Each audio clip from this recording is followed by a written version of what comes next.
Greetings and welcome once again to Roman of the Empire. I am your host, Roman.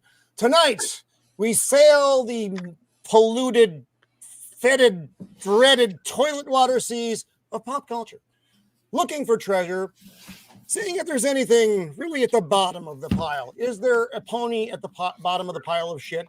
Probably not, but we're going to look for it. There's actually some pretty good news in the many topics that we have for you tonight.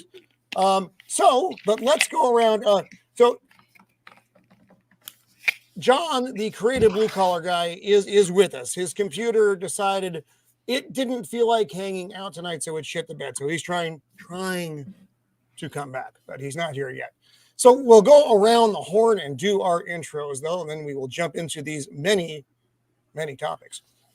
With me, as always, my partner here. He is my wingman.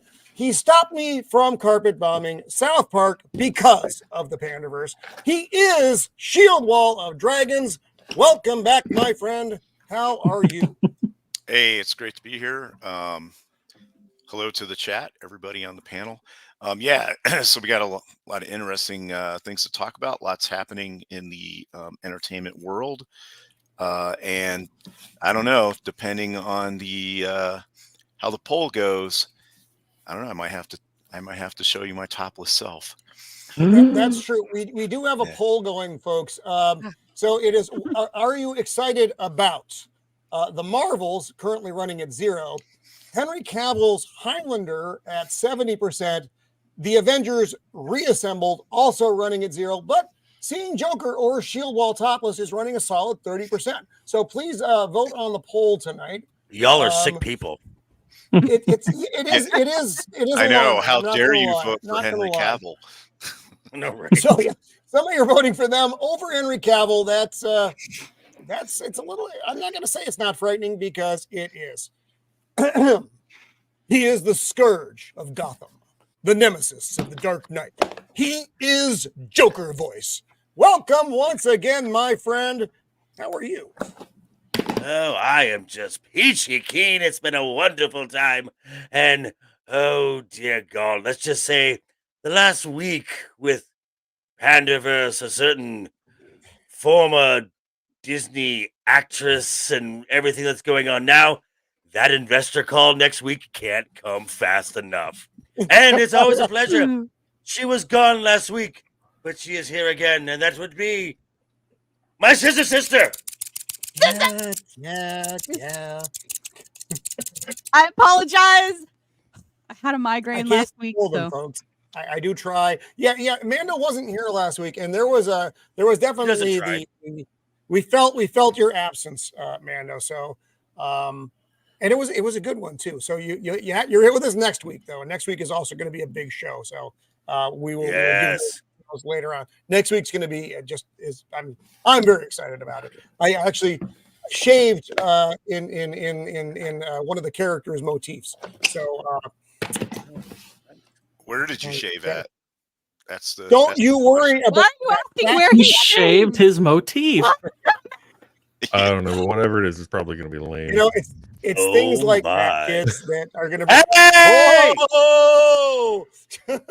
Pumps. Hold the presses. We have a special guest appearance. In the universe, there's an evil twin and a good twin, and in this universe, Pops is the good twin. Welcome, my friend. How are you? I am better than I deserve. I'm not sure I'm the evil twin anymore. I don't discuss my shaving on the internet. I don't allow my panelists to run around topless, and I don't sabotage polls against Henry Cavill. So I don't know what's happening anymore. The world around me is falling apart. But hail to all. I have a few minutes. I have about 30 minutes or so. So I thought, listen, I'm going to listen to the show anyway. You throwing out a link. Might as well just come hang out with everybody for a minute. Well, right on. Well, I'm glad to have you. We'll run through our the rest of the intros here. He is the Lord and Master of all the vine vegetables. All hail the Gourd King. Welcome, first time on the show, Gourd King. Very happy to have you. Hello. Thank you. Normally I would say hail, but hail is a very destructive force. So a gentle, pleasant flurry to everyone. True. It does not work well with the vine vegetable. I've lost I him. agree. He's gone already. It was too much. Just couldn't handle you. Like, yes. So it's the way it goes. It's the way it works here. He is the man who knows all the things about all the things. He is. There can be only Matt. Save that for next week. I have a Bad sequel Bitch one for Comedian. next week. Oh, very good. Okay. This is episode 1. So I have a sequel one for next week. Welcome, Matt. How are you, Roman, my I have a serious issue to bring up, Roman. Very serious issue. So I was wandering around my kitchen and I heard someone watching your videos on my channel in the living room. And I walked in there and I found this guy with a little sign on the desk. He apparently been under my couch watching your videos. And Oh, you know, no. and he wanted to know. He's very upset about you and you treating his fellow out there. You know, it's like, See, it's things like this that are going to bring this situation to a head. Pop's still flaring already. He's a little upset. You know. No, and that's what I thought. I heard something move out here earlier, and they're big out here. They're big. They're like golf balls Someone with legs. keeps threatening to send me a What was that? He says the spider plushie. cops are moving on you right now. Yeah. She will tell you if this is the way. Funny thing, she wants to kick Kathleen Kennedy's ass again because of Gina Carano. She is back with us despite her best instincts. She is the untamed Mondo. Welcome Hooray, back, get Mando. away. I have returned, and the scissors is twice the devastation. Yeah, sorry about Don't last do week. drugs, I had a kids. migraine. It just happens. Sometimes I get them, and then when I do, I basically have to be underneath a damp cloth and shield my eyes from the light. Well, there's But no I'm here, Mando. We dwell in the dark on this channel, so yes, the light I could not handle. So yes, I have returned, and I'm ready to kick Kathleen Kennedy's rear end with scissors. And the funny thing is, you might not be able to tell her rear end from her face. So welcome back, That's Mando. true. We are glad you are feeling better. And the return of my prodigal, not my son, but he could be, the creative blue-collar guy, my good friend John. How are you? And welcome back, sir. I'm doing okay, but apparently my internet doesn't want to cooperate with me, so that's why I keep dropping in and out. So I apologize in advance if I accidentally talk over anyone or just randomly disappear. It's because my internet is lagging or just completely cutting out in general. So it's been a fun evening so far. You sound like you're using actually a voice sound modulator. slow. You sound like you're in a slightly other dimension, my friend. You sound like you're talking like this. Okay, Are so you I stuck in literally the just Pandaverse? I literally just recorded a video and also just posted it, and it did the exact same thing, but in the software I was able to bump the pitch up to sound normal, but then it sounded like an MP3 that's been compressed 100 times where there's like water running in the background. So I have no idea what's going on with my So you're computer right saying now. you're going through second puberty right now and haven't noticed it yet. So something bad is happening to my son. All right, let's take a look at our friends in the chat, and then we will get this rascal rolling. We have our good friend, the master of memes, Jacob Ironside. John has a deep voice. Well, that's what happens. You know, I might try just like rebooting my whole computer and then I'll just jump back in. I don't know what's going on. God, it's mildly hilarious. I With the stay voice stick you with- got right now, you can do commercials. Yeah, it's All good. right. You sound like James Show Earl you Jones. right. There you go. We're gonna turn So we that have stuff low. Melvin Deeply, our good friend from across the pond. Welcome, my friend. Real Wade. Real Wade Nation gaming clips. Thank you. That's an awful lot of syllables running together for me, and I'm very. I'm And very I stutter. Welcome. I haven't seen you in the. Shut up, Joker. It's first time seeing you in the chat. Welcome to the show, Jana Banana, our That's- good friend. Welcome, Jana. Always Joker, that's one lovely of the to best see you. flexes I've seen in a long time. Fuck off, Joker. Pops is of course here with us now. He beamed in. Oh, Um, wow. Melvin, that's a great joke there. I have a sore leg. He has a thigh grain. Oh, Thigh. Oh my. God. Our good friend Zax is with us. Zax, nice to see you out there, my friend. Dempsey. We all remember Irene Dempsey. It's just I don't even know what to say. Oh, Josh McDonald. He's resting this week. It's been a busy week for Josh. Nazmir,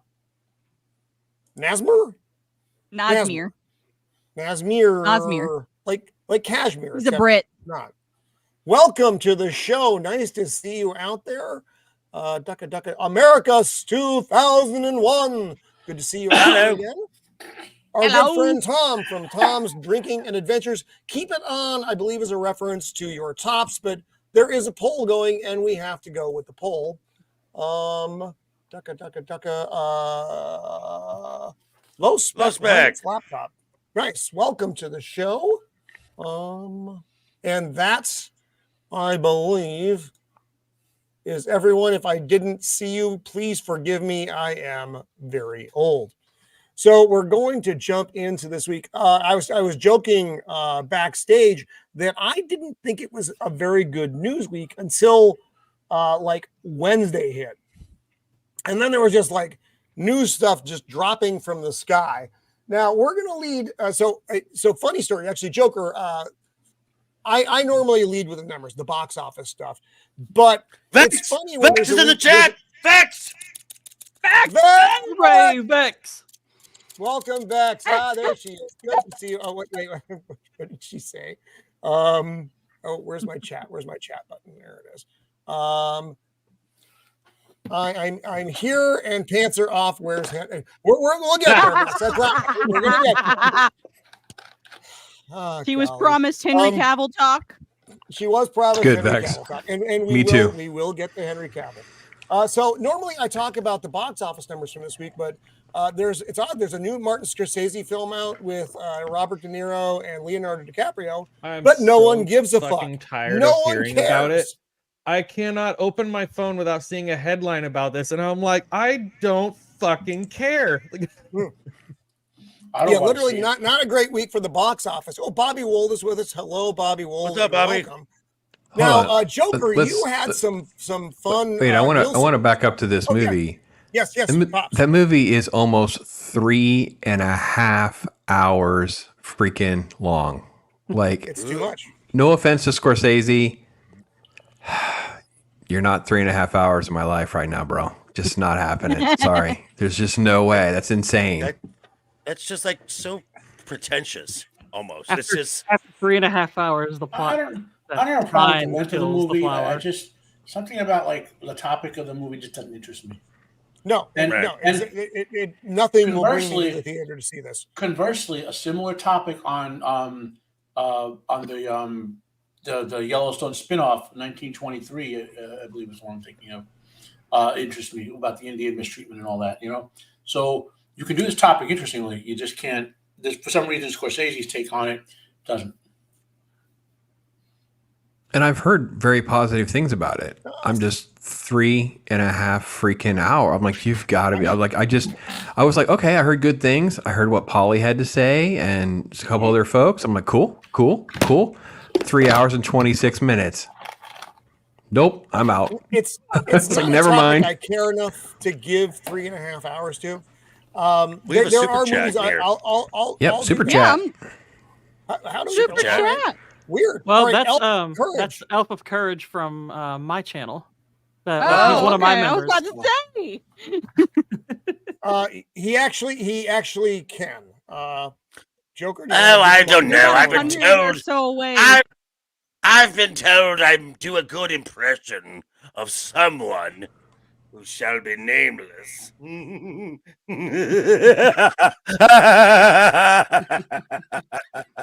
There you go. Don't ask again.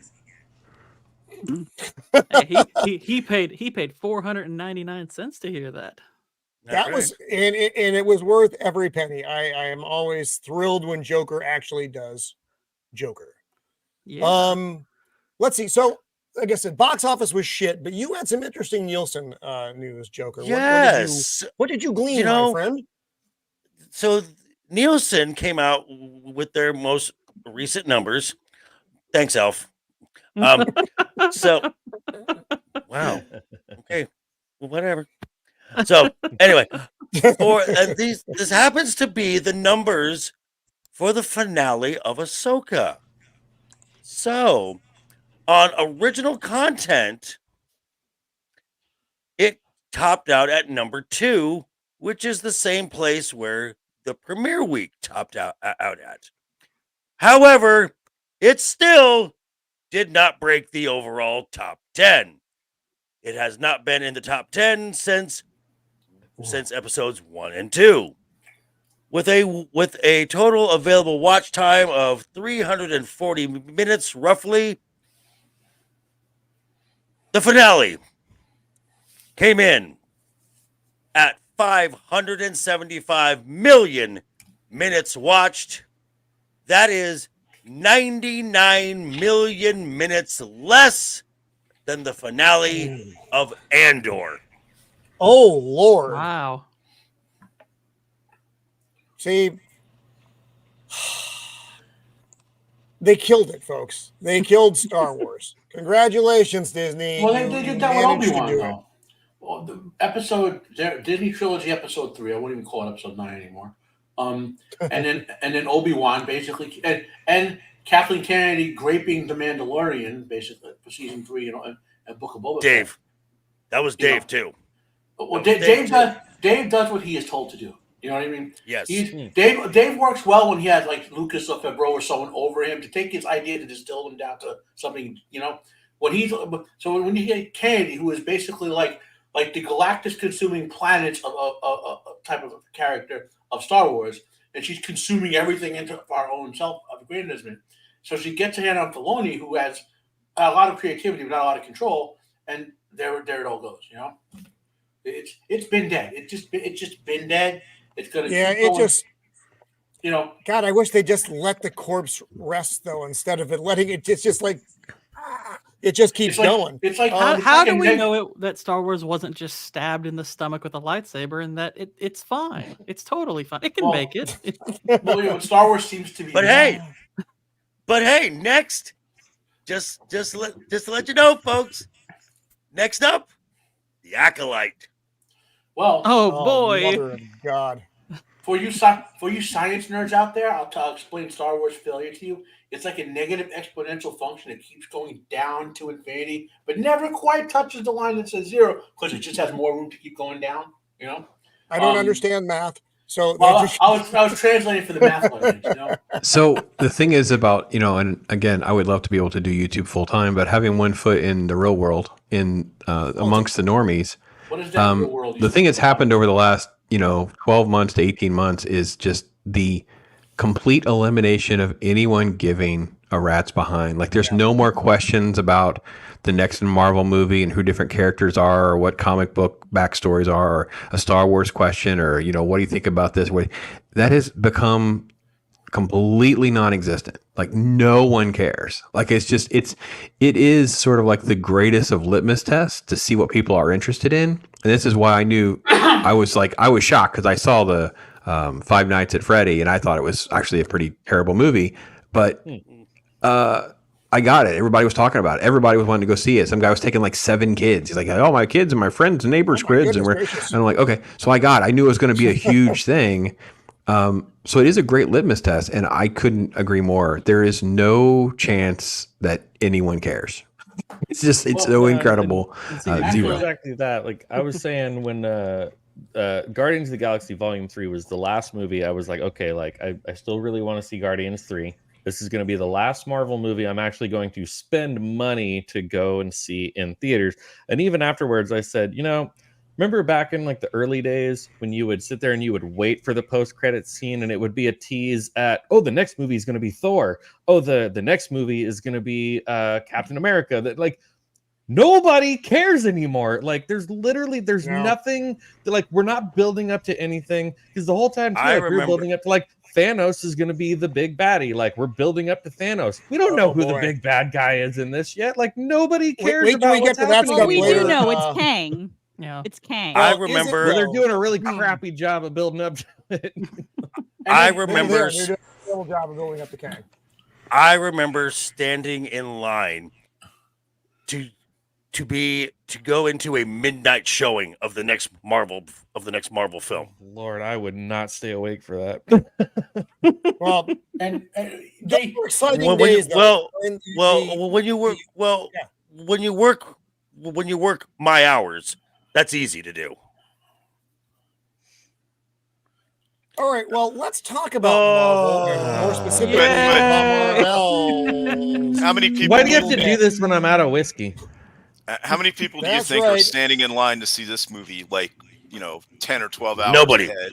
There's no Nobody- line. What are you talking about? Exactly. Standing in Nobody a line? What, they're not done hired. cleaning the theater? That'd be the extent of the line. So we saw a trailer for this because we went and saw Yes. After Death, and they showed a trailer for this, and my wife said something like, "Are you looking forward to this?" I said, "You know I am." She says, "Well, not to make videos about it. Are you looking forward to it?" I was like, "No, I could care absolutely no. less. I can't stand any element of this movie." No, it's going to be terrible. And again, this is for content only. That's all it's for. When is the Yeah, last time that's that people you like saw? us. When is the last time you saw somebody get a tent and like sleep in a tent outside a theater Oh boy. in order to get This- tickets? This movie offends Phantom- me probably the most. Phantom of the Menace. Marvel movies. Same. Yep. This because I was a fan of Carol Danvers as a character before Kelly Sue's stupid comic ruined her in the comics. Back when she was, like Miss Marvel, and she was a feminine but still a superhero and all that. I mean, she had some stupid storylines, granted, they all do. And then the character Camilla Khan, her first first 30 or so issues of that comic when she came out in 2013 pops when they invented her. 2012. Well, technically the series started in 2012, but yeah, some of the retconning, it was issue 6, so technically that was in 2013. So Yeah, yeah, so it was when they redid everything. Yeah, so the first 30 or so issues, that first 2-3 years, she was a pretty nifty new character. She had a power set. She was written very well. She was actually written by a guy from the culture she's from, so she was a take on that culture. You know what I mean? Very accurate. I'm not saying for diversity purpose, but the guy had insight to I believe she's Pakistani, if I remember correctly. There was insight into that culture of the character was exploring, and then 3 years later, the woke, diverse feminists get a hold of her, and then they do what they did to her now, with even in this stupid TV show. And then Monica Rambeau. I was a big fan of hers back in like the 80s. West Coast Avengers. She had a couple cool storylines. She had nifty power. She could turn into light. That was a pretty nifty power. And they ruined her. I just want to tease it. I'm dropping a video on this. Actually, I think it may be available for my members. If not, I'll go in and make it available for my members. I actually do a little review of those first 6 comic books. The biggest thing, just spoiler alert, that's different is in those first 6 issues, she has an enormous rear end and enormous boobs. I'm just saying. That is the biggest thing that's changed from those first 6 issues to now. Even though all the costuming changed and the retconning and all that, I point out a whole bunch of things, but the biggest thing was like, wow, talk about a completely different approach to this character. I've been seeing that Maxfield Von Priestley's been posting a lot about that on Twitter as well, where he's like, "This is what it used to look like. This is what it looks like now." Like, yeah.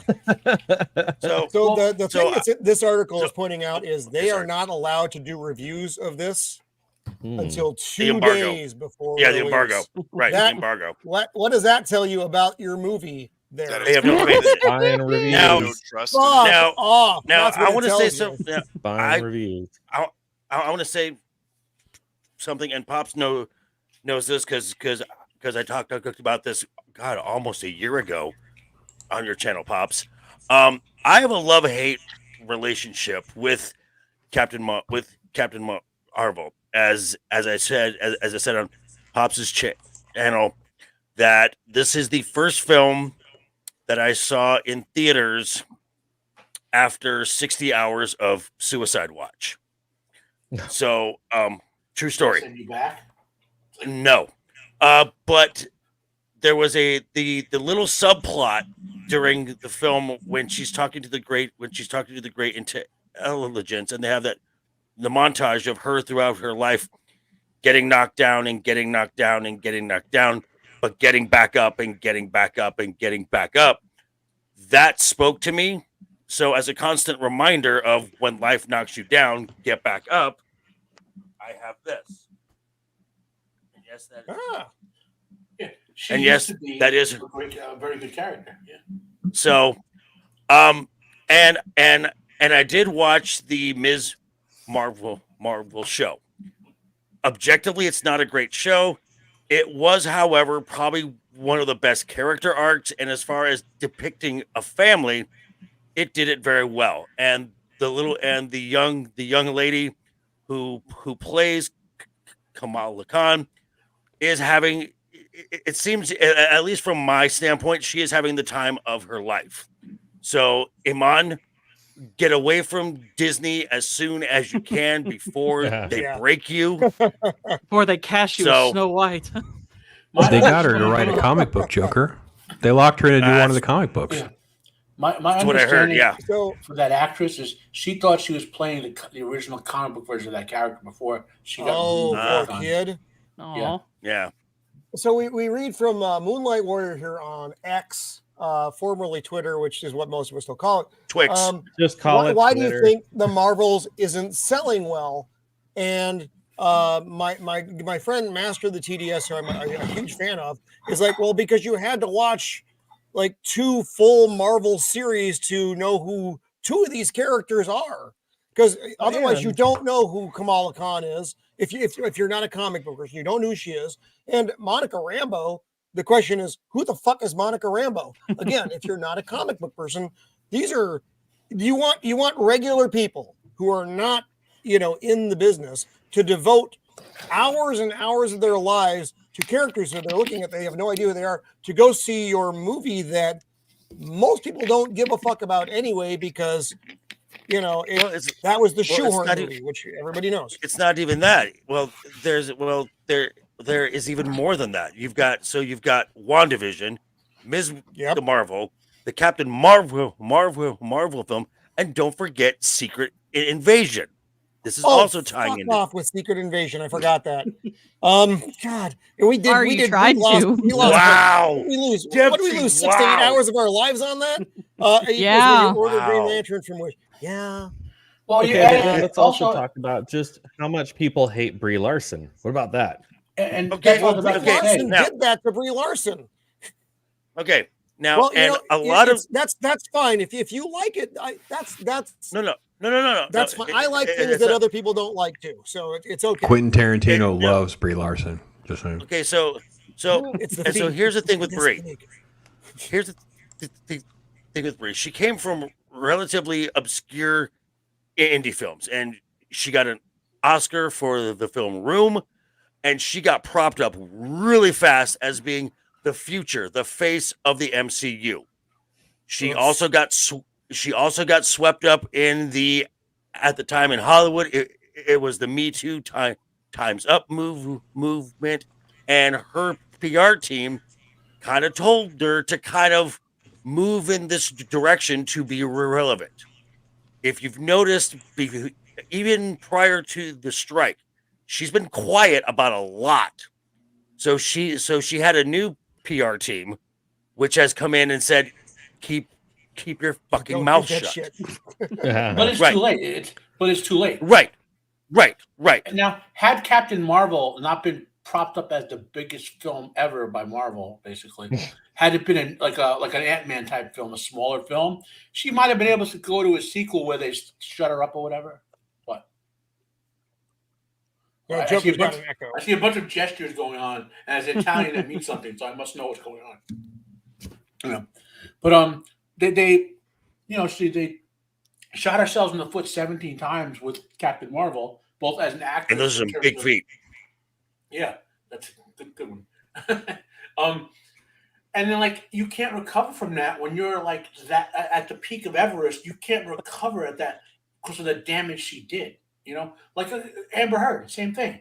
She shot herself so many times in the foot between with the whole Depp situation. That I mean, I happen to have liked her in Aquaman. I think she did a decent job as that character. But now they got so bad that they excised her from Aquaman 2, and which basically ruined the plot of the film supposedly because you can't fix it unless you do what Disney does. We're going to talk about later with their Snow White, where they're basically clipping the actress and cutting and pasting her onto special effects for an entire 2-hour film.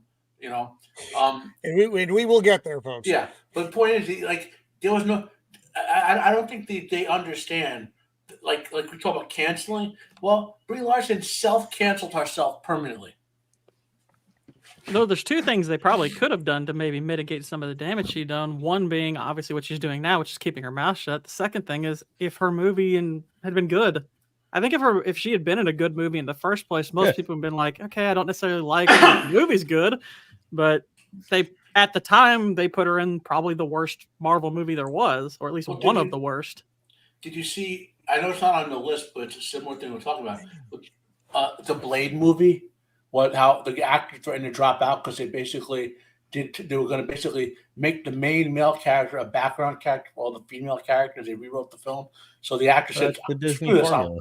Yeah, I'm dropping out. I'm not doing this. That's in the Variety article we're going to get to about Marvel and its many problems that we're going to dive into some interesting things, some things that literally came up this week that were really, really kind of heavy hitters at that studio. If anybody is interested, Bounding into Comics posted the entire Marvel's plot is basically online now. So if you go over to Bounding into Comics, I'm not going to post it. I have the link here, but I don't want to spoil it for anyone. But if you're interested, go to Bounding into Comics and you'll be able to see the movie plot right there. It's already spoiled. They're putting expired milk in the theaters. I don't think anyone's worried about spoiling the plot. Yeah, I know. This is rough. It's a real loose term when I say spoiled. I think they're releasing it unless they have to. Like they can't. I like Brie Larson. I think Matt hits the nail on the head with that. 'Cause I think after the Scarlett Johansson mess, they buttoned up some of these contracts. So these actresses and stuff like that, they got money tied to this for it to land in the theater. So they can't put it on Disney Plus. It has to go to a theater. Hey Blair, welcome, my friend. Actually, this is fun. John and I got to meet Blair to Blair in the real world last week. It was fantastic. He is as much of a lovable wizard in the real world as he is here on the channel when he's on with us. So we're going to dive into this, especially when he means to. And he did. It was amazing. This Variety article is fucking crazy. If you guys haven't taken a look at this, my God.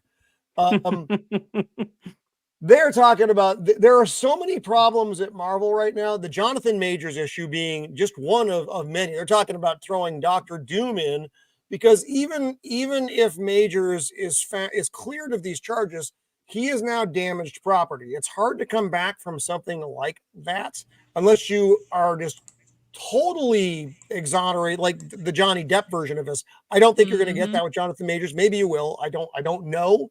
But Marvel's treating him as damaged goods right now. So Kang was supposed to be the big baddie, and now they're stuck. They don't know what they're going to do. And so they're like, there's no plan. What are you going to do? I don't know. Dr. Roman, Doom? I got a question. Right. What does the word shambles mean? Well, see, I think some of the shambles comes from the fact that Disney now has to fight off a hostile takeover from what's his face, Peltz. Nelson Peltz. And now Ike Perlmutter has given his shares to Peltz apparently. So yeah, he wants to be on the board. Yeah, so I'm guessing that third of the Disney board that just wants to make money is going to start choosing Peltz's side soon. So Peltz is we have the investor call next week. And then you've got the annual shareholders meeting, I think, in February. And that's when they elect the new board. Peltz is going to get a seat for himself or for a proxy for him from Tryon. That's guaranteed. Peltz is going to probably get 2 or 3 more seats on the board. If That's what he's going to push for. He is going to be the check against Iger. Well, someone should be, because when we say hot mess, Disney is that. So we're just Disney talking about Marvel. is All kinds of hot mess. Nia pile of DaCosta, Nia DaCosta, who's directing the Marvels. But when the movie was done filming, not done, but just done filming, dude took off to go film another movie. She. Forgive me. Does it really fucking matter? Well, I mean, can we assume? Well, yeah, it kind of does. Matters to her, I think. Yeah. It probably does to her. It doesn't to me. Anyway, so the broad left. Well, while because they're still doing the movie, though, who does that? Nobody does that. Okay, because she has said that this is not my film. This is there it is. Because Kevin Feige doesn't hire anyone to direct the films. He casts them because they check off a certain box.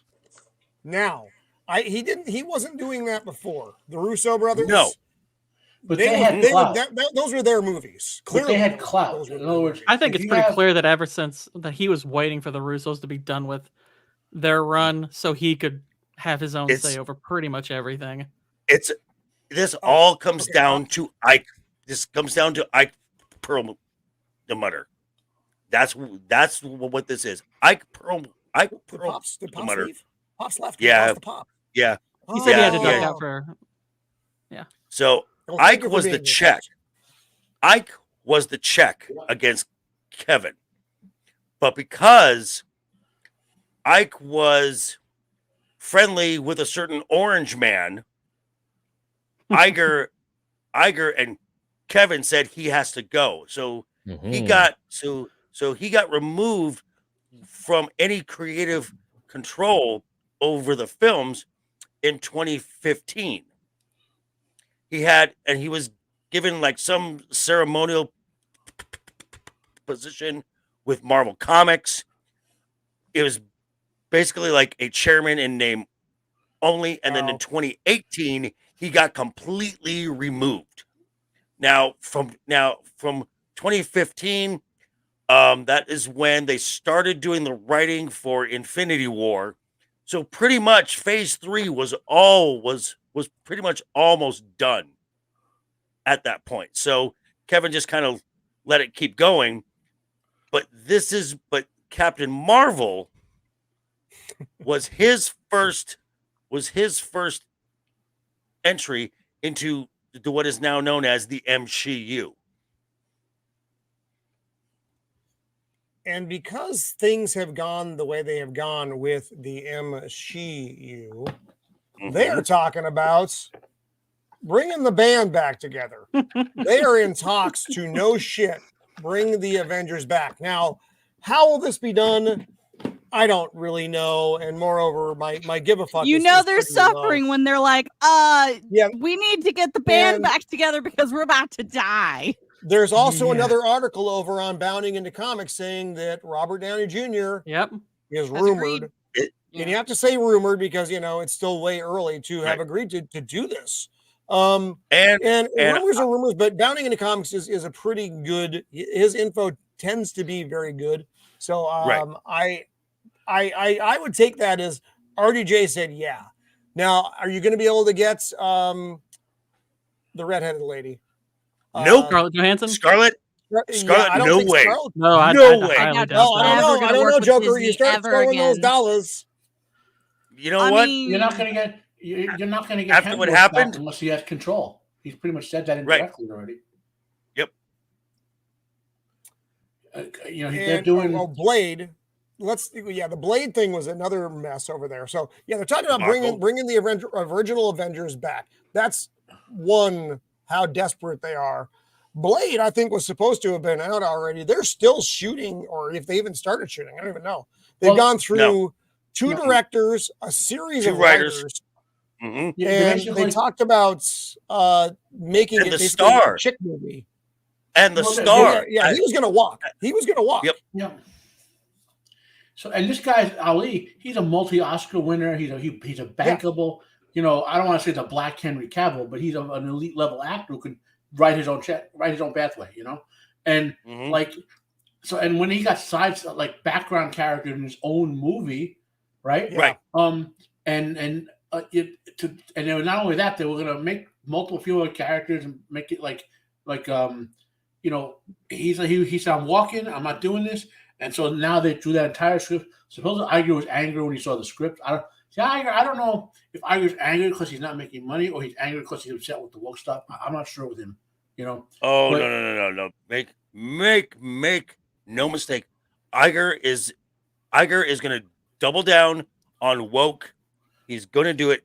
Disney will be the last to the party to... Did John drop out? We lost John again. Because Disney will be the last to the party to drop woke if they ever show up. This is where Disney is. They have, and this is why Peltz is being so aggressive right now. Yeah, unfortunately, John's internet was acting up. So he chipped the bed again. Okay, so we lost my son. Oh, yeah, he had to go soon. It's the revenge of Roman Spider. It could be the spider's fault. The spider has just compromised everything. All right, so now we're gonna jump out of Marvel, because damn, but we're gonna look at something that's I think equally fascinating. If I can get the clip to open, here we are. Just open. You have to assume everything is propaganda. Like even what we're doing now is technically propaganda. You have to assume anything that comes into you through the media is propaganda. Yeah. And now we have the Pandaverse. Yay. Make it land. Make it gay. Gina Carano, the hamster burial ground. No, it may be true, Nas. That actually that could be a thing. Gina watched this and she made some comments, and then the jackassery, of course, started on and Twitter. She went. Holy! She dropped a bomb on Kathleen Kennedy, and then this poor Disney show. Yeah, I'm trying to find the guy. He said, if there's any She's proof, lost her mind. She lost her goddamned mind, and Gina just went beast mode on this guy. Let me find Gina's. Okay, that is her. Oh, here that's right there. Yeah, and I'm not gonna read the whole thing. Basically, Kathleen Kennedy demanding any YouTubers get censored off YouTube for sharing and laughing at this hilarious episode. Because here it is. Some fucktard. What's his name? Around the Galaxy. Yeah, something like that. In case you were wondering, Gina Carano has lost her goddamn mind. All right, and then Gina, holy crap! How did you know that's exactly what that guy sounds like? You can tell. You can tell. They have a certain vibe to them, and that was it. And so Gina, I love Gina saying, "Curious if your overlords pay you, or you just go ahead and shove your whole head straight up your ass for free." She has a lot of good clips in here, but she also makes an awful lot of good points. That sounds like something I would have heard at work. Yeah, it does. That sounds like a military insult. Joker, I mean, you had a lot invested in this one. You wanna talk about this? Okay, so I actually did a video yesterday about this entire thing, and I will be honest. When the Gina incident happened, I was not yet in this space yet, and I was very naive. I'm not a huge MMA fan, and Gina as an actress is meh. I love me some Gina Carano. Okay, now I was unaware of the impact that Gina Carano has. Since joining this space and learning as I've been going, my respect and my support of her has grown exponentially. But this is someone who, her initial tweet, she was outlining what was being done to her. And especially when she said that she had to go to a 45 person Zoom call from the LGBTQIA The shaming. community. Right. But this is something that was done in Maoist China. These were struggle sessions. These were to humiliate you. Publicly humiliate you. And you can never, and once you bend the knee to these folks, you can never bend the knee enough. And Right. so That's Gina has got figuratively has the biggest set of balls in Hollywood. And I respect her. She has stood her ground. And I have seen from our friend Jay stuff from cons where Jay is kind of her crowd control. There are lines just longer than any other celeb at every con she is at. Just the outpouring of support. This gal has gone through it, and she has held her head, and she has held her tongue, and held her tongue, and held her tongue. And when this episode hit, I think it was the time where she kind of said, "Okay, now I'm gonna let loose." And this probably felt so cathartic, not for her, just to say this. And what was it? Jay was on Culture Casino's Sunday show, and Jay, without spilling any details, says Gina's not done. There's more coming. Oh yeah, like she's made it clear that she's like, just because I got kicked out of Hollywood doesn't mean I'm done. Like, yeah. Well, there's a big info dump coming, is what one of them said. Right. So this may come out in interviews. This may come out in like a book or something. But there's stuff coming, and she's not holding back now. The gloves are off. One of the good takeaways. They fired and dehumanized people like me who did absolutely nothing wrong. All the virtue signal to people like you. Mm-hmm. Talking to the asshats of the universe, Right. or whatever his handle is for his podcast. The yes and it man. goes on for it's. So if you haven't taken a look at this, read through the whole thing, because it is worthwhile to get her perspective, someone who actually has been in the mix and knows that the dubious dealings under the watchful eye of Kathleen Kennedy and her minions in that division of Disney. So check it out. I read through that. I was like, wow, that's a lot. But Gina's isn't just letting them get away with it, and I appreciate that. And yes, I mean, is she a little bit fringe for the normies? Yeah, absolutely. But she does have a good voice for people in our community, people who feel exactly the same way she does about these things. Except she's there, she's in front of the camera, so to speak. We are too, but it's a little bit of a different audience, if you get my meaning. And you don't get to hear people of her stance talk like that. No. Usually it's my movie has so much diversity in it, and this is the first time people are going to get to see someone like me represent them. Gina doesn't do that shit. And that's nice. That's good to see.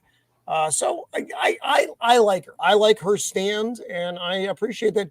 I mean, when she's speaking, she's not speaking just for her. She is speaking for a lot of us out here. And so, I think she's also like just a like, I guess, traditional celebrity where she keeps a lot of her political ideologies, like, yeah, she makes posts once in a while, but she's not like a lot of these crazy celebrities who just when they open their mouth, you just wish that there was a shoe just shoved into it. Like, she very much is a classy lady, and she knows how to present herself in a professional manner. Well, she doesn't go looking for trouble. I mean, like if what I mean, she doesn't like just to say the stupidest thing just to say them. Yeah. I mean, so many actors and actresses, like they don't have to be the most intelligent people in the world, right? But they can say something, drop an occasional comment about politics, and not dive into it and say, "Look, maybe they should have voted for this guy, or maybe we should support that cause or whatever." But not going crazy over it and not going to cancel people. I'm okay with that. But like people who just some of these actors and actresses on all sides of the political spectrum, say the stupidest things. You know what I mean? And did you just shut their mouth and listen to their PR person? Yeah. Dance, monkey, dance. That's all I want you to do. Mm-hmm. And it's sometimes, and most of the time, you can actually, the old saying, separate the artist from the art. And most of the time, that works. Sometimes it becomes so much of a problem.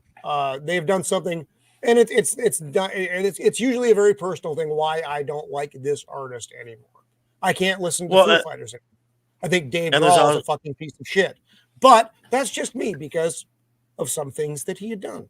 And the one more thing. And speaking of the politics, which really, unless you ask her, you really don't know where she is on the spectrum. Right.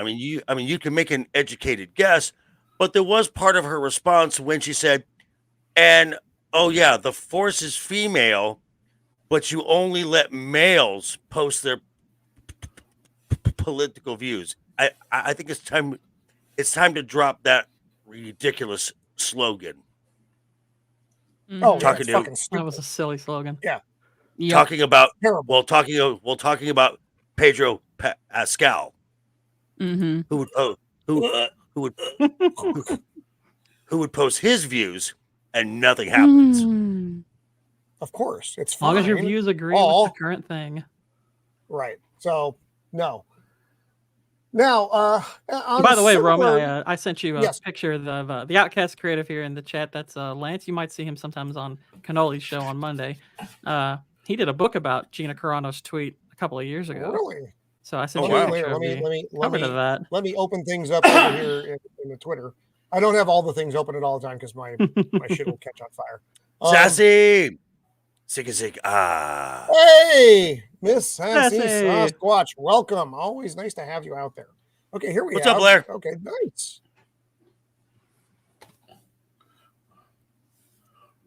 The tweet from the Outcast Creative. Nice. Nice. I'm assuming, is this available on Amazon? Throw it out there.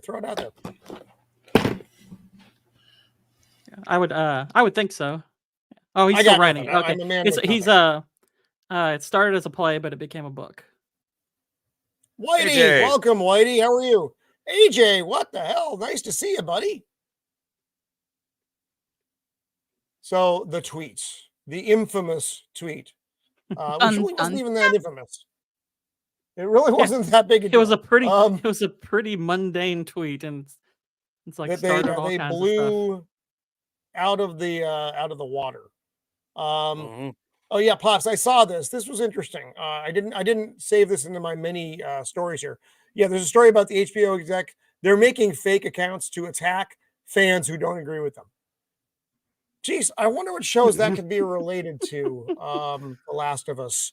Somehow I don't think they're the originators of that strategy. No, I think you're probably right. Whitey, if you want to come up, there's room. If you want to jump in here, Whitey, just let me know. But in fact, if any of you good folk, there's plenty of room because this is a loose show. This is the news of the week show. These are fun to do because we get to talk about pop culture topics. That whole fake Twitter account or whatever, Roman, that's been a service for decades. You can get not obviously decades ago it would have been like the gossip rags and all that. But you can hire publicists like not like you're a publicist, and they'll hire like independent publicists who Their army. fake news stories, and now they have. I remember I first heard about the social media version in like 2007 or so.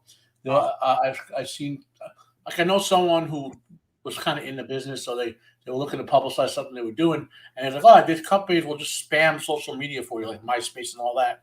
You know, like it's propaganda. You have to. I said before, you have to everything that comes to you through an external thing that is not you talking to someone sitting right next to you must be evaluated as propaganda. Just must be. Speaking of propaganda, You know, Snow White, Disney's latest live-action remake, delayed a year, and fuck off. Look at this lovely. What the fuck?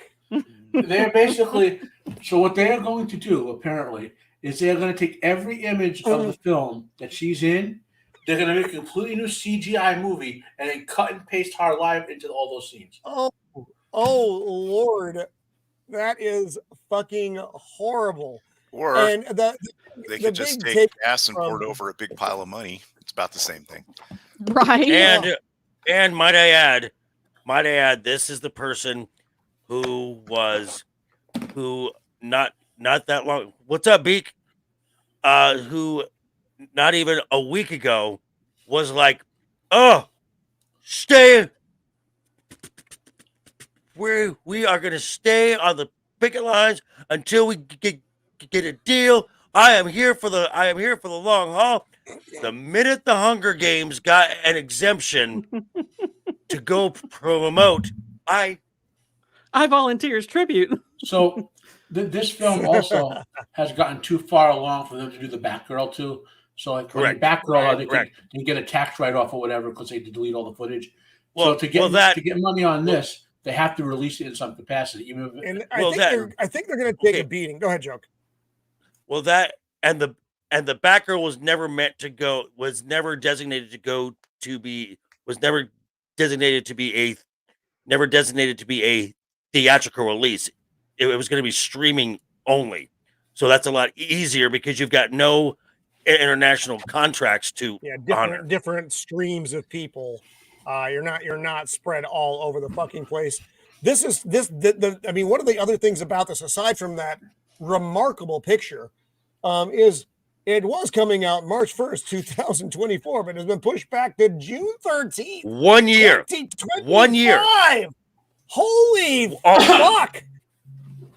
because they're 1 year. literally doing 1 an year. entirely new CGI movie, and they're just going to. They're wiping it out, folks. They're wiping it Yep. out. It's going to be Renee Zellweger and as No, what is her no, name? don't insult Renee Zellweger. Rachel. This sorry, I'm crap. mixing up my actresses. I apologize to Renee Zellweger. Rachel Zegler, and some cartoon fucking dwarves. Fantastic.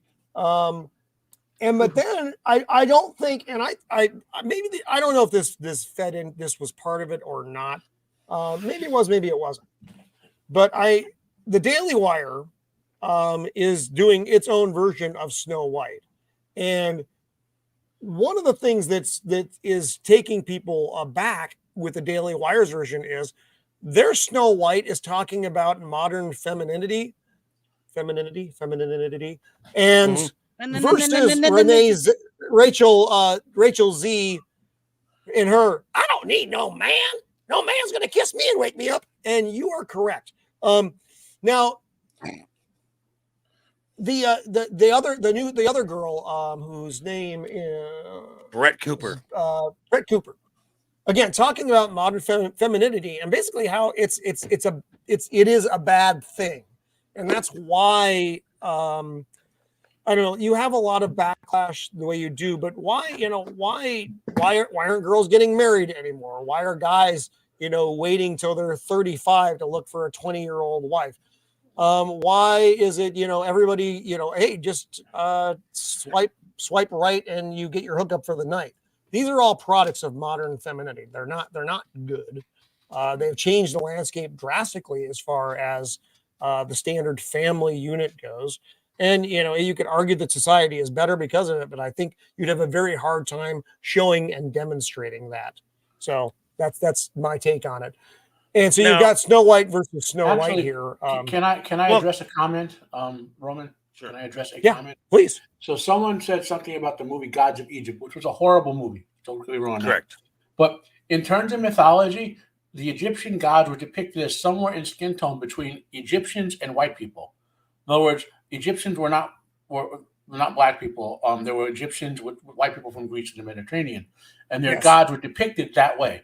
So having their now, obviously, some of the gods maybe should have been depicted more like Egyptian skin tones or whatever. We get that, but having them depicted as some of them being like white skin fit the way they in the actual artwork that we have they were depicted. Also, I haven't really talked to this person in the chat. I didn't say a fucking thing about the race of the actress in that, by the way, in my breakdown. I don't that was unimportant to me. The way the actress is approaching the role is important to me. So you can take that for what you will. Let me clarify a little, because this person's from he's someone I know. I think what he's saying by actually be woke, I think what he means by actually be woke is if they were actually serious about, being true, if woke were not to have a liberal definition, but rather a, something a little bit more honest. I think that's what he means by that, because he's not for the Latino casting. He's saying they should have cast someone like an Amanda Seyfried or something like that. And I'm only commenting on. Then I misunderstood the comment, and I will apologize for my reaction to it. My comment. Hey, that's Jalen. I'm not that my bright. chat. He's I can only read. I can't read between the lines, my friends. I can only read the lines.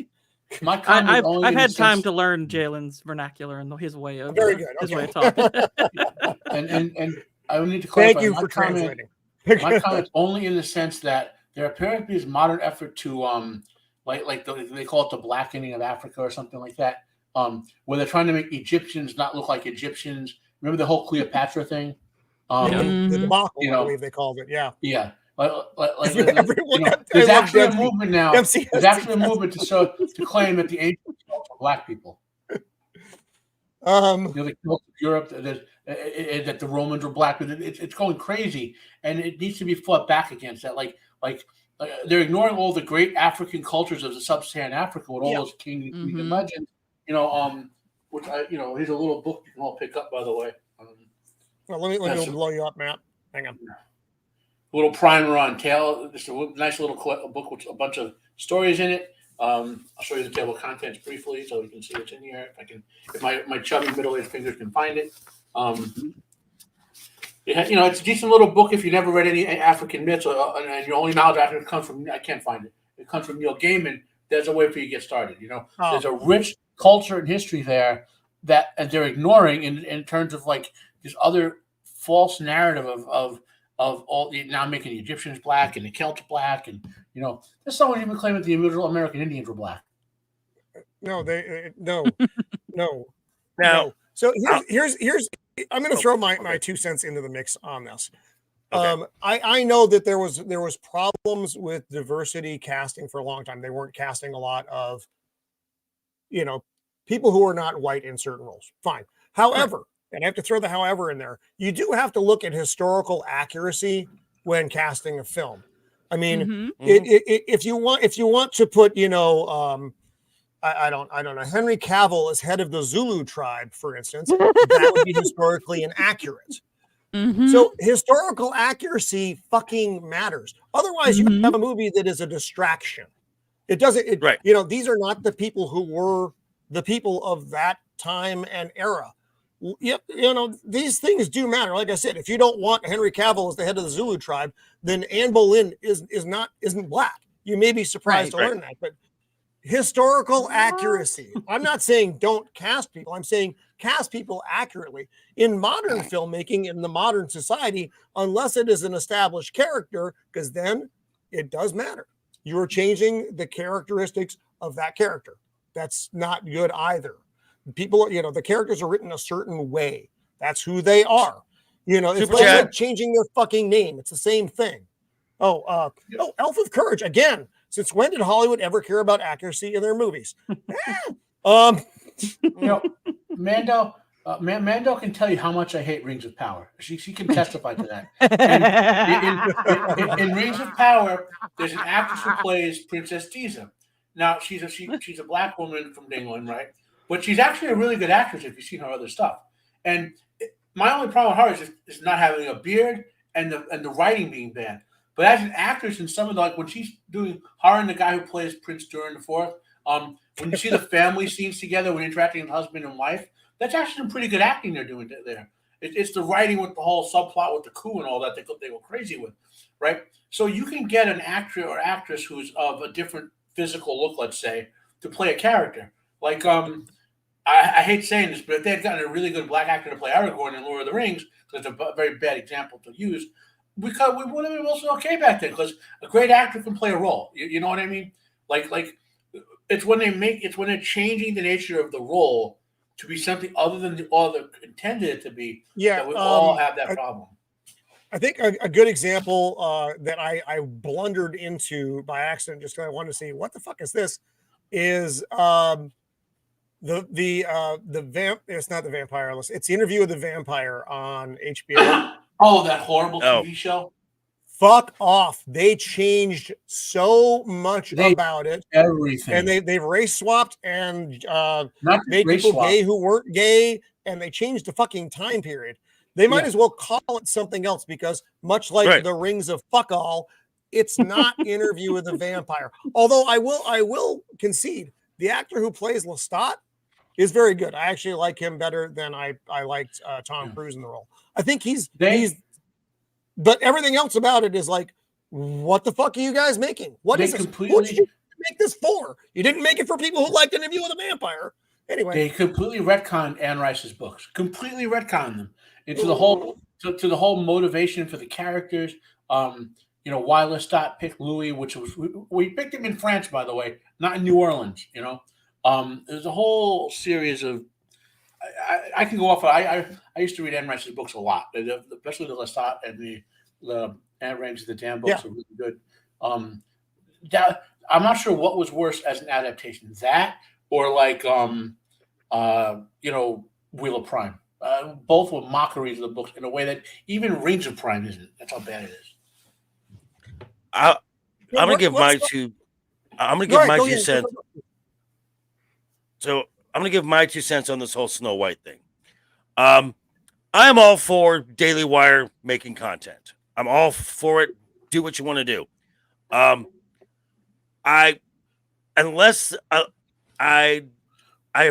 seen articles where initially this was said to be a rival to Disney. It's not a rival, because unless they put this in theaters, this is going to be behind a paywall of the Daily Wire. It's supposed to be on your kids show. It's an alternative. That's really it. Right. But the bottom line is, it's not going to be on an equal footing to where you can actually see an apples to apples comparison. And hold on, and I know Brett in her younger days was an actress and a singer, and again that's fine. But at the end of the day, this is still 2 remakes of Snow White. If we want original content, then those who are trying to champion making their own content can't be doing remakes.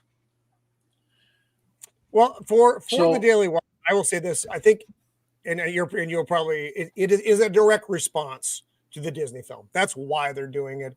If Rachel hadn't been such a lovely speaking piece for Disney, then the Daily Wire would never have touched this. There would have been no reason for them to. But they wanted to do the essentially the finger saying, you know what, we're going to do this. We're going to do it for less money, and it's going to create a buzz. Your movie created a buzz, but in a bad way. This one will create it in the other way. And Joker, I am 100% with you. And there's a couple things that we're going to talk about coming up here.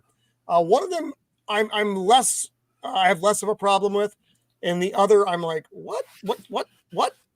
So what? So now we're going to jump into. So let's talk about. Can I something make one that- comment, Roman?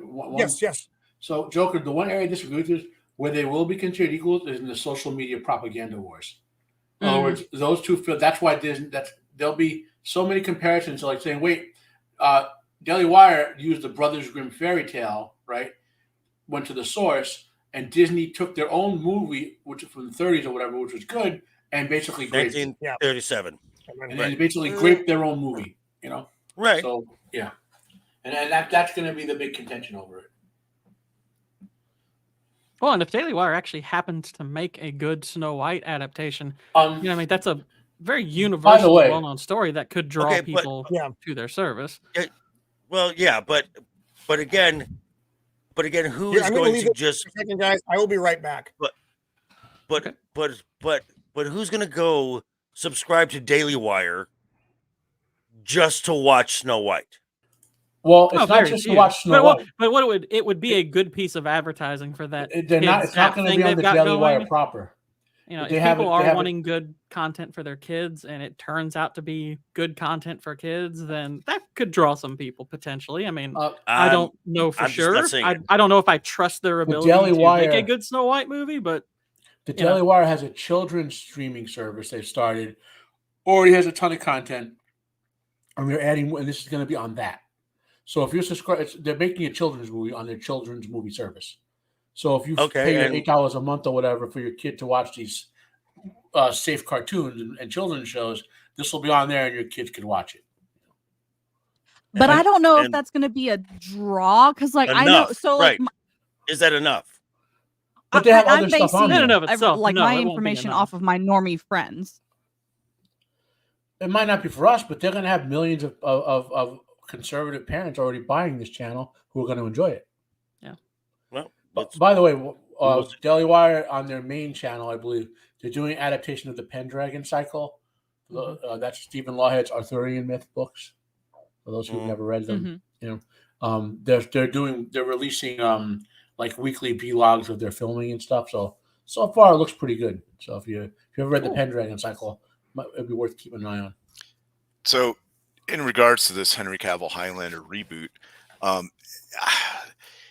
okay, it sounds great, but he's got so much. Well, not only that, he's got so much teed up on his plate. He's got some kind of 40K project going on. Warhammer, right? We're at Warhammer 40K. So if you just scour the internet, certain people, they want to see him and ask him to do everything. Which I mean, I can, and you can see it because he would fit so many of these roles well. I think there are a lot of other actors that could fit some of these roles, but it's kind of funny. Like I mean, I have hope for the film because of who's doing it. Cavill plus the one of the directors in the team from John Wick. So John Wick. The crew behind John Wick is going to be in charge of this film. I'm pretty solidly okay with it. Given Cavill's physical profile, I'd rather see him as the Kurgan. Yeah, he's because he's big. He's a big dude. Yeah, Joker. Can we stop doing remakes? Oh, I would fucking yes. I wish we'd be okay with it, but they won't. Here's the thing. There are certain movies that that you can. The Thing is not a remake of The Thing from Another World. It is not the same fucking movie.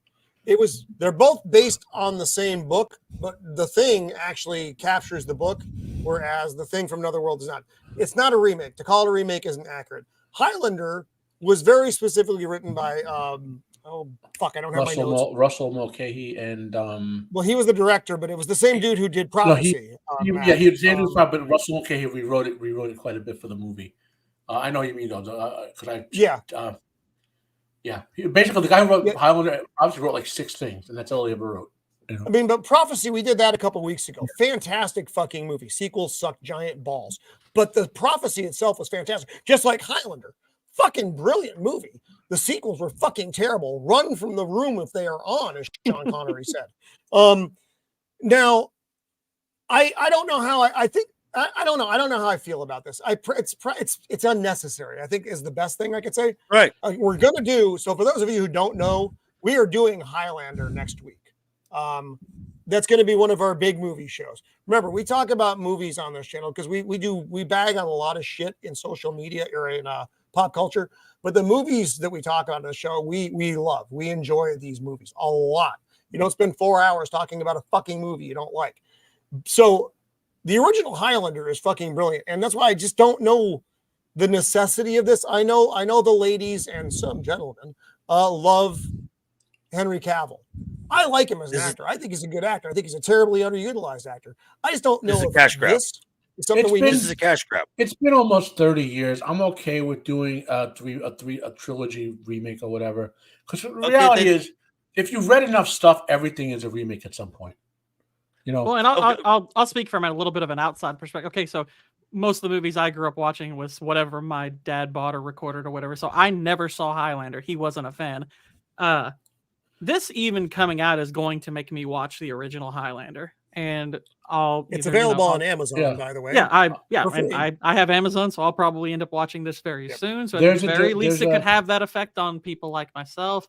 I mean, I absolutely agree. This is a cash grab. They're taking a name that people are familiar with, and you know they're attaching a pretty good director on it. They're attaching a star that people like to it. So it could actually end up being a good movie, which if that's the case, great. But they're very much trying to create a franchise that they can make money with. Obviously, that's the big hope here. Yeah, where the original Highlander failed. Oh, fuck. Right. Yeah, I know. Outcast Creative. Oh, sweet mother of God. I actually saw that in the fucking theater. Wow, you paid money to go see that? I did because I loved Highlander so much. And then Highlander 2, that's odd. How are they doing that? Funny enough. And the answer is they shouldn't have. The version that made it to the theater was not the intended version. There should have been no intended version, Matt. the end of Highlander was perfect. And I agree with that. We'll all dive into this next week. This is okay, but this is the same conversation that we get with another film that the name gets tossed around every so often, and I think we all universally agree, no, do not do a remake of this film. That being Now the Crow. No, don't do it. Don't do it. I like the little Skarsgård kid. He's got those weird lips. They freak me out. No. Speaking of remakes, my problem with remaking The Crow, the absolute fuck. Well, okay. I'm going to advocate for this one a little bit because it's Edgar Wright. It's not a remake of the original. It's more going the book route. I know it's like the thing from another world from the book, right? They're adapting the book. Yeah. It's Edgar Wright. He's going to adapt the book. I will only count this successful if there's one thing. If the ending of the actual story is in the new movie, that has to be there. I won't spoil. I didn't even know they were doing this. This surprised me. I didn't know this until you shared the link with me. I'm like, oh, okay. What? The ending of Stephen King's story is amazing, and when it wasn't in the movie, I was like, even though I love Arnold, he's one of my favorite actors of all time, and I like this movie. I was like, no, you can't do this without the ending of the book. The story, it's a short story, really. So this was Wright's last film since The Last Night in Soho, which I don't think I saw. I did see Baby Driver, and I like Baby Driver. Last Night in Soho is probably his worst movie. I think it's a fun movie. Last Night in Soho is not terrible, but it's his worst movie. Okay. It is. So again, that one just caught me off guard because I didn't know it existed. Now the Running Man is a Stephen King book written under a pseudonym, right? Yeah, Richard. It's one of the Bachman. It's the Bachman books. There's the Running Man, the Long Walk. Because I wish they would adapt the Long Walk. That's actually a really. I thought they did do an adaptation of it. I don't think so. I thought they did a TV thing on it. Yeah, I thought they did a TV. Like in the 70s or something. The 70s or like in the 90s. But that book, that story, The Long Walk, is the only Stephen King thing I've ever read. Really? It's the only one of his books I've read more than once. I do actually really like that story. I've never There's a lot of Stephen King that I really need to read. That's actually, a lot of people say Hunger Games came from Battle Royale. Like Battle Royale was inspired a lot by The Long Walk. Well, because it was short and I didn't realize it was his book. So on the King topic, Salem's Lot. You'll remember we talked about this last year, I think, when we were doing Jim the Viking, how's it going? This is my Jim favorite. the Viking. Hey, Jim. What are you doing up, you weirdo? It's going straight to Cinemax. Age yourself. Going straight to Max, the HBO Max. And I think Cam, welcome. Oh, holy crap. Because I don't have my chat on, so I can't see what's going on. Because I'm stupid, folks, as anyone on the panel can attest to. So we were talking about Salem's Lot last year when we were doing our horror films during Halloween, and the writer's strike and everything kind of fucked it. So it must not be that good because they're not delaying it; they're just shoving it over to HBO because it's like, it was supposed to be out in 2022. Everything's fucked up. I've been following this movie, and yikes. It's like, I don't have great hopes for it. No, neither do I. If this were good, they would put it out there. Yeah, this is exactly. Yes, this is my favorite Stephen King book. It is Stephen King's favorite Stephen King book. Oh, it's so good. The original 1970s adaptation is Stephen King's favorite adaptation of his own work. Yep. I love that movie. I love that movie. Yeah, I love it. Scary as fuck. Starred David Soul from Starsky and Hutch, which is one I actually watched it because I loved Starsky and Hutch when I was a kid. Still do. And it's such an atmospheric piece. It's such. I could go on about that. I have images of this movie in my head to this day when I think of horror. Like when I say like all the elements of horror, there's stuff in there that like the shots that they do and angles and all that make the perfect way to demonstrate here's how you do something in a horror movie. Yeah, it definitely leaves a mark. Those fucking kids, man. God, that kid at the window still creeps me out. Vampire kids. I hate them. When they're waiting for her to come back from the dead in the morgue, that is such an awesomely creepy scene. Matter of fact, Roman, I'm going to dig up a still shot of that so we can show it at some point. Let me go. Yeah. So Salem's Lot. Am I gonna have to sleep with the nightlight on tonight? I know, just the shot here. I'll bring it back up here. So this is Barstow the vampire, and fuck, he was so creepy on screen. This poor actor's eyes, the contacts fucked up his eyes too. Dedication. I just don't. Just the new film. I just don't. I have zero hope for. But the original was so good.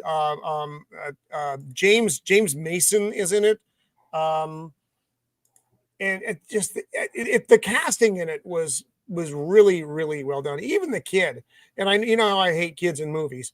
Was okay. I like him way better than that Short Round. I fucking hate Short Round. What do you have against Short Round? Stop Asian. I've always hated him. I've always hated Short Round. We all know this. I'm a massive fan of the original Salem Lot. Yeah, okay. We should, it doesn't need to be Halloween. We can cover fucking Salem's Lot again. I'd be happy to do that show. But so anyway, Matt, you're still looking for a morgue lady? Yeah, although I have a better scene. I'm about to. Okay, I'm going to drop this thing off. Yeah, here. it's a Japanese samurai version of it. No Japanese stuff. Every time I put Japanese anything up on my channel, I get a copyright hit. It's like, really? It doesn't have to be anything in particular. Yeah, we're just talking about Japanese stuff now. I'm going to get a copyright hit. I don't know why it is. That's how I am like with when it comes to Amazon. Anytime I utter the words on my channel, Lord of the Rings, immediate copyright. I'm like, and then the stream's locked for freaking 12 hours and I get 7 viewers. I'm getting lost watching Salem's Lot, guys. I can't help it. It's such a good movie. Now Matt's watching Salem's Lot. So while Matt's looking for that, we're gonna bring up some shit that's not good, and we're gonna close on something strong. So this just irritated me, and I should have expected something like this. So Rebel Moon, Zack Snyder's Rebel Moon is coming out, but now they're doing a comic, and it's pro-transgender creator, whatever, that's fine, who threatened to beat people with a bat. That's the problem. That's not because that fine. means, if you try to stop me from going into the bathroom, I'm going to beat you with a bat. All right, that makes me want to let you in the bathroom even more. Sorry, okay, good. Yeah, exactly. Why? Oh my goodness, why would I not want you to come in? So this immediately taints not just the comic book, folks, but it now taints the actual product because everything that's attached to it is the thing. It's the way it works. Those fucking Ewoks, they taint Star Wars for me. It's just one of those things. But this prequel is now, I don't know how, is it going to be successful? I don't know. I hope it actually doesn't even make the rounds. It may not. These things get canceled. It's possible. But it's happening. Why do you need to hire why crazy not? fuck activist fucking person to do your comic book? It's going to be current day. This is not. Well, this is Zack not the stuff Snyder- you want, man. Zack Snyder is one of these woke people. Remember what he did to Geeks and Gamers? You guys remember that? He's not affiliated with them. I'm not affiliated with them, by the way. Stop Asian. No, Stop but it Asian. wasn't just that. He went after them after that other stuff he did. Anyway, Mhm. Roman, I Oh, did he? I didn't got know I that. got the clip, Roman. Fucking cock goblin. No, I didn't like that either. He was supposed to look like that in the comic book, or in the novel. But I like creepy purple vampire better. Let me bring up your. Now I can't play the music or the dialogue because we get copyright struck. I'm going to play the 10 or 12 seconds of this scene with the music going. That's about it. With the music going, this is one of the creepiest scenes you'll ever see in a movie. Granted, you guys don't have the context for this, but that's David Soul. He just made that cross out of and the cross works. Tongue depressors. Yeah, the cross works Tongue as depressors. as a defensive mechanism, the way it does in the lore. You can use it to protect yourself if you believe. You cannot use it like as a weapon. Okay. Yeah, it's based on belief. Yeah. Beautiful scene. It's just so well done. I can't say enough good things about that movie. The scene, maybe scene not I got Fred caught up Warren in in his underwear, but overall, it's a beautiful film. Yeah, the scene I got caught up in, Roman, which is like my favorite scene in the whole thing, right? But you would understand it without the dialogue. There's a scene where Barlow has the kid. Remember, he has the kid. In the kitchen. Barlow's Barlow's human servant is there, and the priest is there with the cross, and he has Barlow at bay because he's the priest. He believes, but Barlow has the kid, and they say to him, "Look, we'll let the kid go if you put the cross down and test just your faith and see if." But see, the trick is that you have to, once he lets the cross down, he's surrendering the protection, because you can protect it with just faith, but by agreeing to the bargain, he allowed the vampire to take him. But the vampire had to keep his word and let the kid go. It's a very awesomely played out scene. You guys got to watch that movie. Just go watch that movie. The long boobs. Oh dear. Oh my! I almost guarantee you'll watch it again within 2 days. That's how awesome that movie is. It makes a mark. Yeah. So we'll run through a couple things real quick, and then we'll wrap up here for the night. We did have another sad passing this week. This one was caught me off guard. Matthew Perry's passing. He's like a minute older than I am, and if you were my generation, Friends was Friends in Seinfeld. That night was an event. Everybody looked forward to that night. What was it? It was Friends.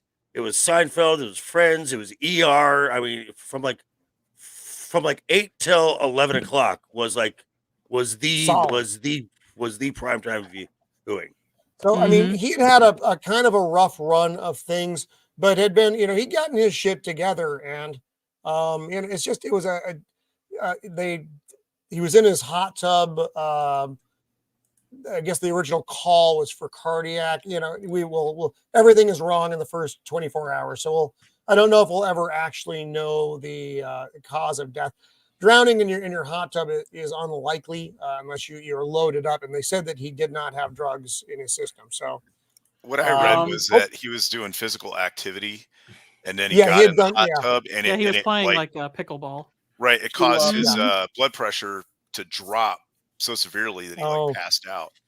And that's a very likely cause. Because like I've not quite passed out before, but like there have been times where after a very physically demanding exercise or something that I've done, like if you take a hot shower or do something where you go into a hot room afterwards, you can start to get lightheaded. It dilates your blood vessels to the point where it lowers your blood pressure to an unsafe level.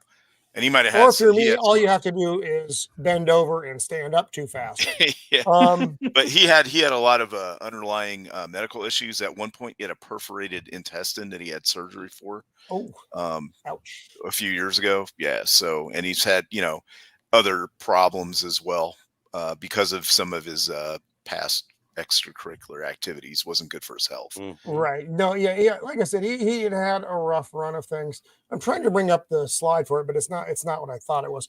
So, another film that's coming out from a director and an actor who I like, it's David Fincher's The Killer, starring Michael Fassbender. It's an assassin film.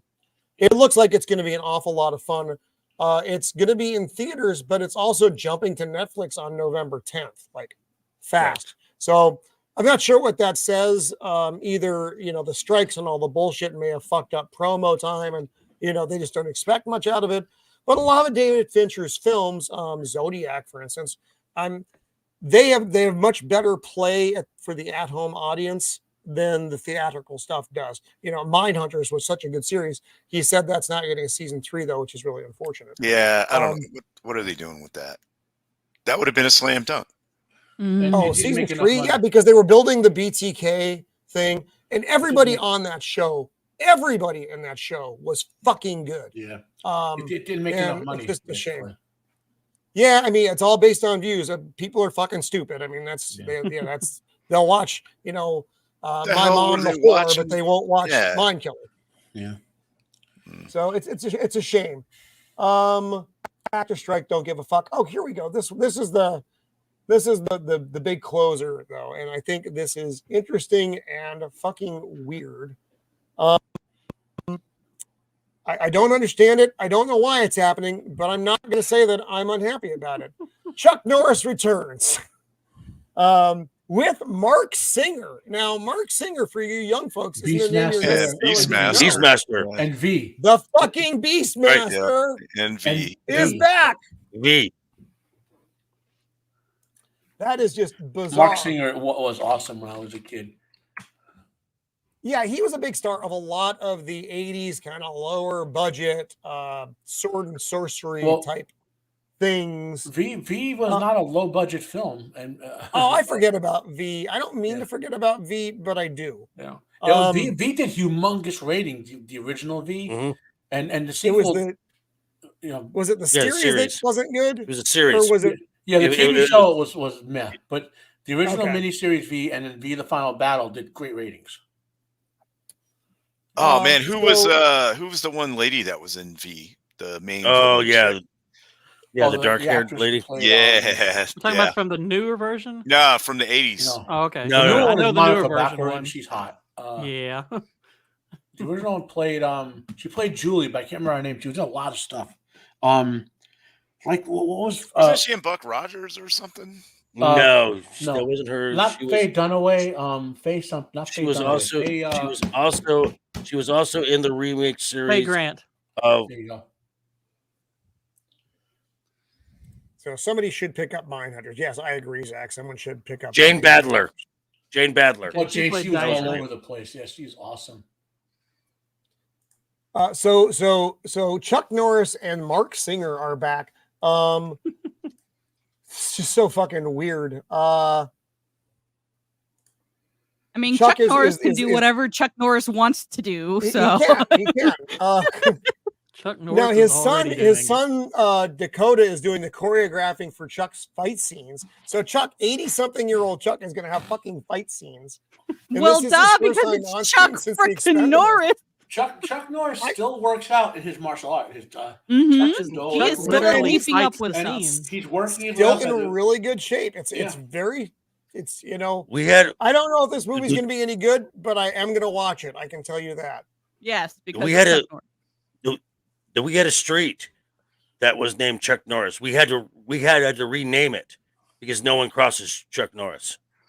Yeah, he's 83. 80. Jan, are you telling jokes, or did you? I told Chuck Norris the TV. Nice. No, I would imagine that Chuck Norris donated money to you for a TV. Yeah. Actually, So let's take actually, a look at our poll here. So Oh, are you God. excited about the Marvels has 0%.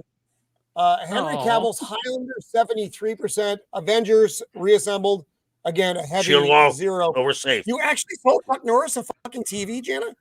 And seeing Joker or Shieldwall topless 27%. You guys get to keep See Henry shirts on Cavill tonight. on screen looking very fine. So Henry Cavill won. Now I'm not again. I probably would have gone for Joker or Shieldwall just because I'm not sure about the remake. It's all right. I had to make it up to Vex, so I went ahead and did it anyway. This See, is my like- true. This is my human form. What I look like when I turn into a man. See, Gotcha. I voted with my vagina, and it was Henry Cavill. All right. I don't I think I have a voted at vagina, all. Actually, and I might be voted able to for sway Henry this. Cavill. I voted with So that's- somebody's vagina, I guess, because I also picked Highlander. I voted. Vagina and voted with it. I voted for Henry. I voted for Henry Cavill because nobody wants to see me topless, and I was just guaranteeing that didn't happen. Well, it got weird fast, folks, and that's the way it goes here. That's what happens when you have this crazy bunch together. It's true. It's true. We're like it's the true. crazy Avengers. So let's go ahead, man. Roman, I got a little follow up. So a little classic literature people should be exposed to. So when Mark Singer did The Beastmaster, that was an adaptation of Andre Norton's the novel The Beastmaster. She is a science fiction author, an all-time great science fiction author. I did not know that. Yep. The Beastmaster is one of our series. I believe the Witch World novel is another one of our series. So a lot of people, all these old sci-fi and fantasy writers, people forget about them because they stop writing or die or whatever. You should go back. I mean, you should go back and read our stuff. It's pretty good. But Matt, women don't write sci-fi. Don't you know that? We need to open up the genre to them. Well, and moreover, Shieldwall, they certainly can't read. Exactly. Yeah, she died around 15 years ago now. Oh, wow. Yeah. She was born, but she's older. She was born like in the teens, 1915 or something like that. She's old. She was old. But she's one of the greats, forgotten greats. When did she write the Beastmaster books? I want to say 70s. Okay. Okay, so I mean, not forever ago. They're probably they're slightly younger than I am, is what it sounds like. Yeah, they're on our age group, but maybe it started in the 60s because I know how Witch World stuff. I think like I only read like the first two Beastmaster books. It's a lot of old authors. Like I don't have the time to read everything I want to read. You know what I mean? Like Isaac Asimov has written over 600 books, and I've read like 20 of them. So I mean, it's like it's one of those. I have no time. I get to do the shows and guest every now and then. I have a stack next to my bed. I haven't read the fucking original ISOM comic yet. That is still sitting on my bed with ISOM 2 and like 7 or 8 other books that are just piled on top of it all. I just never get to it. My schedule is pretty tight these days, folks. It's the way my life is. But anyway, no one gives a fuck about that. So let's go around the panel and plug what we got coming up, and then we will talk about next week a little bit. Topless Shieldwall of Dragons. Right. What do you have coming up, my friend? I may be on Jacob Ironside's show next Tuesday, but I have an appointment and some other things I need to take care of that day, so I might not be able to make it. So it's iffy right now. And then next Thursday, doing the Highlander, which is, going to be great. Who's dressing up as the Kurgan? Let's get that out of the way right now. I just have pirate outfits. Sorry. I don't have a high budget to get the. You don't. Yeah, you can put safety pins on your neck. You'd be fine. Yeah, I know. Just put a zipper on my neck. Yeah. But anyway, so yeah. But thanks to the chat tonight. Thanks for having me on. Also, Roman, I just realized I don't know when the actual date was, but I've been doing this with you for like a year now. Roughly, maybe September, late August, up to. Yeah, I didn't keep track, Nice. but also happy anniversary, dear. But thanks for having me on the show and inviting me back all these times. Apparently, I didn't suck that bad, I guess. But anyway, it's great to be on the but show. Technically, you're still in a probationary field. Okay, yeah, right. Phase. That 3-year probationary. Then it kicks in. Yeah. Okay, cool. But anyway, I just want to say thanks to everybody. Joker Voice. It's always great to be on a stream with you, Matt. I know. You know, Mando, Gord King. It's great meeting you and Meeting me. We've been on shows together. Yeah, I know. That's what I mean. But in you know, oh, okay. having, You just mean the generals. Yeah, in the general sense. Right. And you know, don't hold against me for all the pumpkin pie I'm going to eat this month. Oh. And anyway, but yeah, thanks to the chat and everybody. So have a good one. Right on. Joker Voice. What do you got coming up, buddy? Tomorrow morning, based on the Nielsen numbers, I had something planned, but Nielsen numbers, I'm like, you know what? I'm just gonna scrap what I had planned, and we're gonna do something else. Coming out hot. Friday night's Royal Rumble tomorrow night. 7 p.m. Pacific, 10 p.m. Eastern, talking just stuff in the world of pop culture, kind of like what we do here. Sunday will probably be on with Wookiee be bad for something Sunday. Next week, Game of Thrones on the Monday. Then that will be on with Legion Talk, the same channel I do the Friday night's Royal Rumble. Tuesday, also with Wookiee be bad talking about the Marvels. And then back here again. Yes. Back here again on Thursday for Highlander. Right on. Wait, You're a busy man, Joker. And yes, I am. And I also like to thank the chat, thank the panel, of course, and especially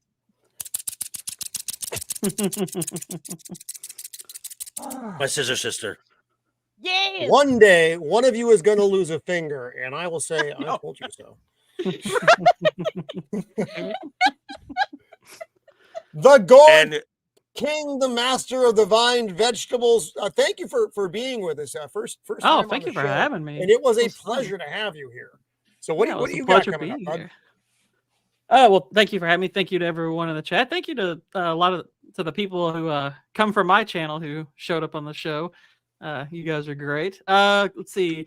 Obviously, last week I had my Ghostbusters video came out. That's been big success for me. I crossed 700 subs yesterday. Hooray! Right. Yeah. I'm currently working on my script for Rings of Power episode 2. Yeah, that was fun. And normally I have my gaming streams during the week, but I've had some internet issues that could last anywhere from a few days to over the course of the next month. So I'm working on a potential workaround for that actually could turn out to be pretty fun. But yeah, just be on the lookout for my episode 2 of Rings of Power video, and wherever you may see me going live with other people around here. Right on. Thank you, Gord King. Matt, the man who knows all the things about all the things. What do you got coming out? I watched your review or your of Mary Shelley's Frankenstein, because that, spooky week last week, and we were all on Jacob's show talking about the film Frankenstein. Yeah, that was I very much enjoyed your breakdown of the book that's more of a novella than a book, much like The Thing from Another World. Who Goes There is a novella, really not a novel. Yeah.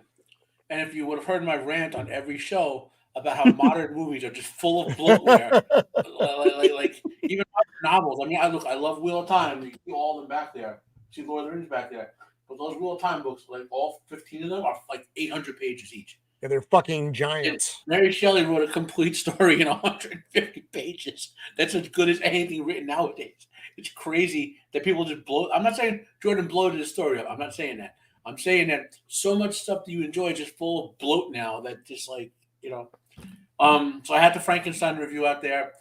I will someday this week, hopefully, make myself do that review of the final episode of Wheel of Prime.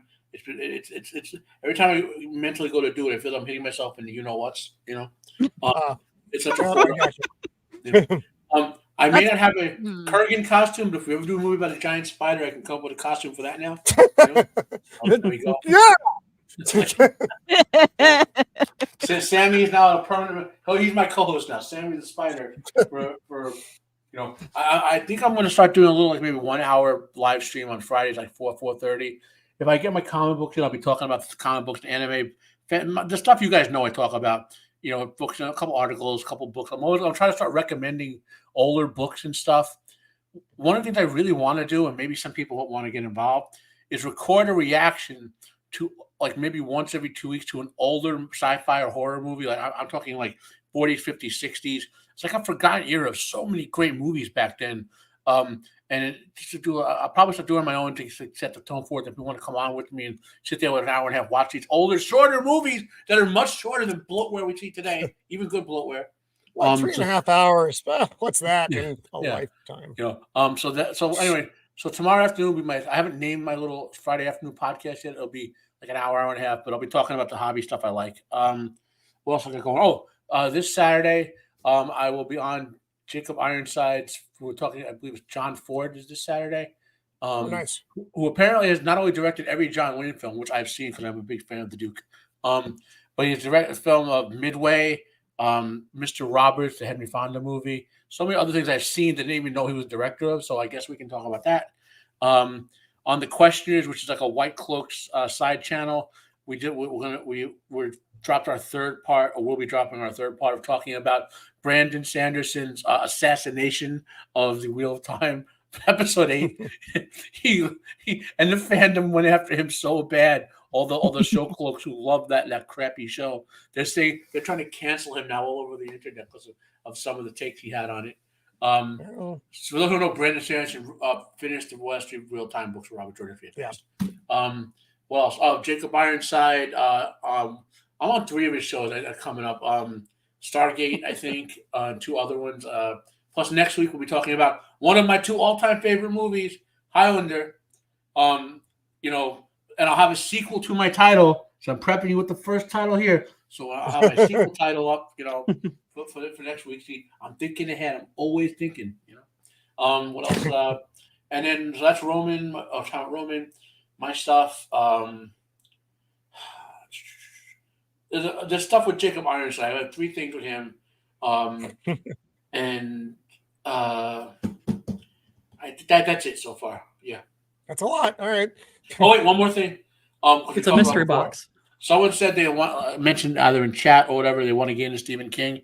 Obviously, you can read Salem's Lot, which is his greatest novel, of course. But if you don't want to get to the horror aspect of it, he wrote a fantasy book called Eyes of the Dragon. That is a great book. And it does relate to all universal stories, but it's a fantasy novel. So if you're used to fantasy, you can get into that novel with him that way. There you go. Yep. Yeah, very sad story. Stephen King novel. It's a sad story, but it's a good story. Yeah. Untamed Mando. Yay. Sailing the seas, are we, Mando? What do you got coming up?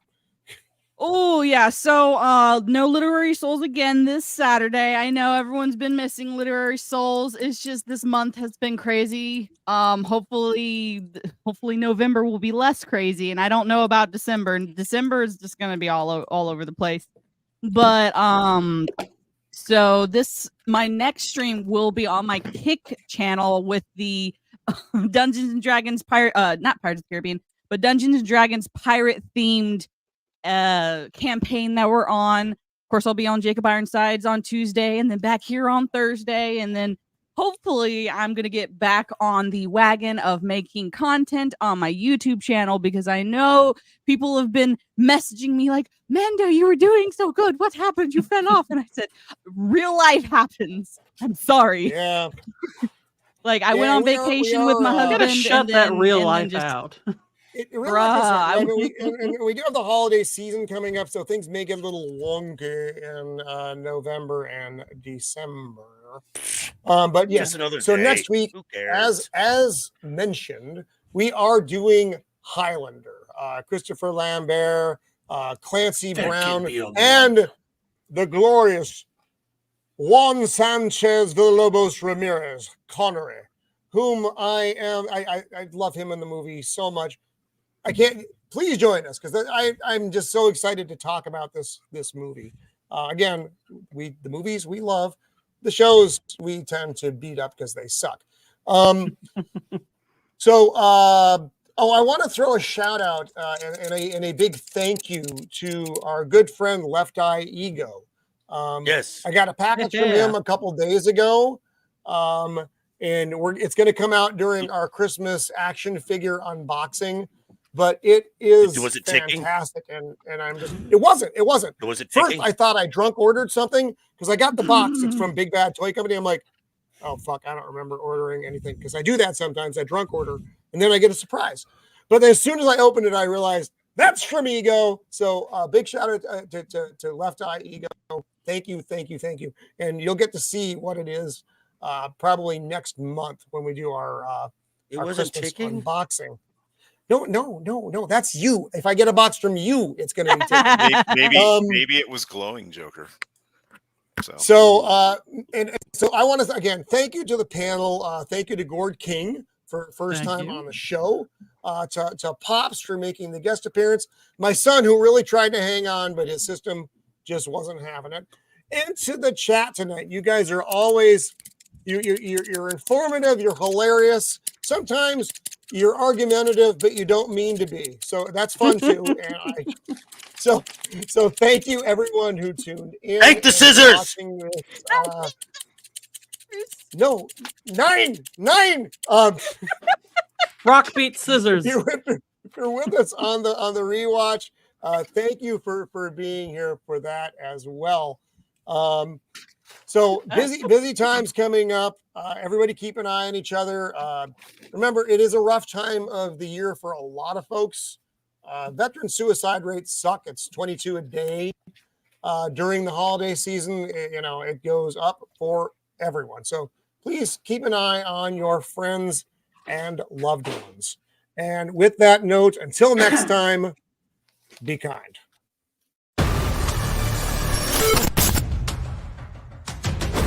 You